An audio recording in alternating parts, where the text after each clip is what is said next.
فەرمێ پێغەمبەری خوا صلی الله عليه وسلم فەرمووی دوو بەرادەر هەبوون لە بەنی ئیسرائیل، یەکێکیان مجتهید بوو لە عیبادەتە، ئەوەی تریشان گوناحێکی هەبوو. هەمیشە ئەو عابیدە بەوەی تری ئەوت خوا ئەتخاتە ئادۆزەخەوە یاخود خوا ناتخاتە بەهەشتەوە. ئێتە ڕۆژێ لە ڕۆژان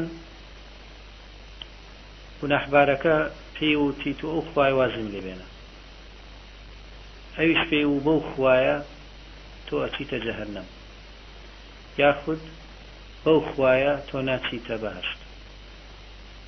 جا رسول الله صلى الله عليه وسلم أفرمين لقيامته خوي متعال برحمتي خوي أو تاوان بارا لبر أوي موحد بو يكتا فرز بو بر رحمتي خواك وتخوالي خوش بو وأوي تريشان لبر أوي كببيع علم فتواي أدا بنابي خوا وقسيكر خواي قورا خستي دوزخو. يعني وهاتي يقين ئەمە ئیشی ئێمە نییە خەڵکی بخەینە ناو دۆزەخ یا بۆ ناو بەهەشت.